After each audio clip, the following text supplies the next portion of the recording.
What I did last summer was take this fantastic class about native plants. Watch this.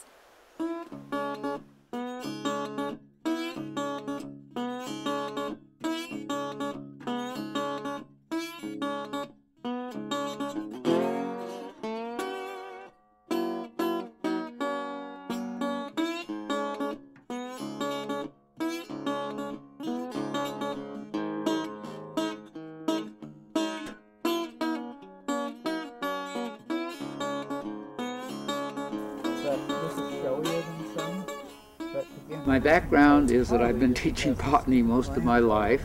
I got my PhD from UC Berkeley many years ago.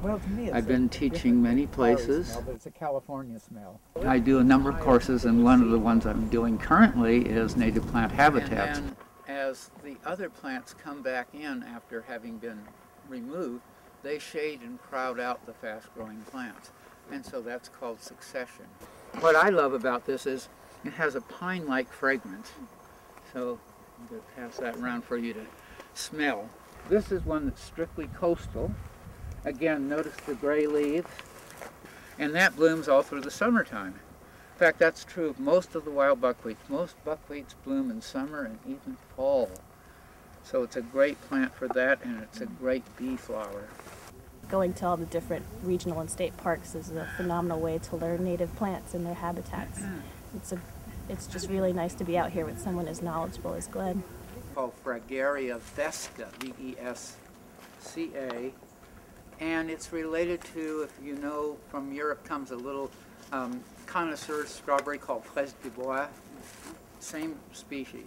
I went to UC Berkeley School of Landscape Architecture, but it's pretty well known there that if you want to learn plants, you have to go to Merritt and take the landscape horticulture classes there.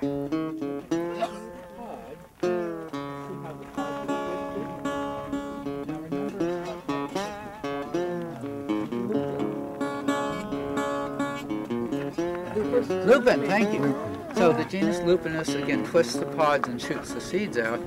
And my main goal with all of this is to turn people on to natives, to really show them why I think it's important that native plants be incorporated into landscape designs and gardens, and how to use those natives, and also learn how to identify them and learn about their ecology. These plants have to adapt to fire. So what happens with the Douglas fir is it cleans out all the Douglas firs, and other trees have a chance to sprout when the Douglas firs have been burned. But the other trees, notice what other trees we have. We have bays and oaks, and here's actually a madrone reaching for the light right here. Those trees are generally much shorter than Douglas fir, and the vast majority of trees like their crowns in the sun. So what that means is over time, Douglas firs take over the forest because they shade out the other trees. But if we have periodic fire, that doesn't tend to happen so much. This is my first horticulture class, and Glenn, the instructor, is an encyclopedia. And that's amazing. He has no book. He just goes and takes you to all these different state parks and natural reserves and points out every single piece of vegetation that you could possibly want to identify. And not only does he tell you the common name, he tells you the Latin name and where it likes to grow, where it comes from. Like, if you want to know anything about California, native and non-native plants, he's the instructor to get. Native plant habitats is twice a week. We meet at 9 o'clock and take field trips to a lot of local areas and go for about 4 hours roughly, hiking anywhere between 2 and maybe 5 miles.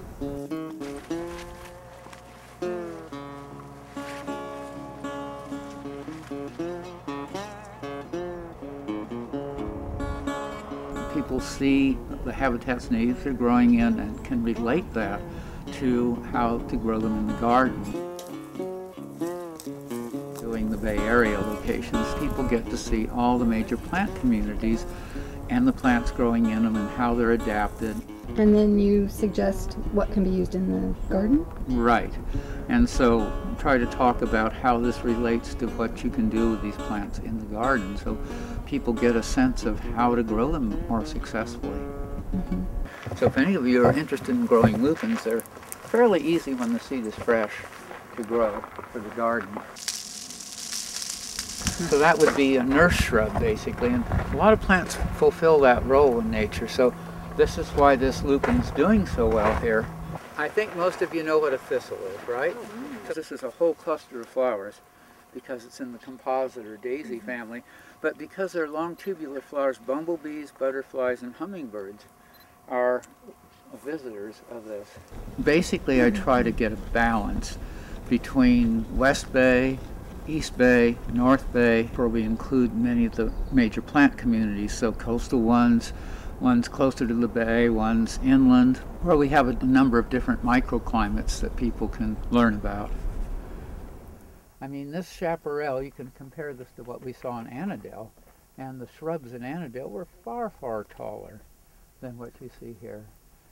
So those species that manage to survive on serpentine actually do not grow very fast as a result of the poor conditions. You know, because everybody assumes, oh, we're going to look at what nature does and we're going to emulate nature, and in this case that's not a good idea.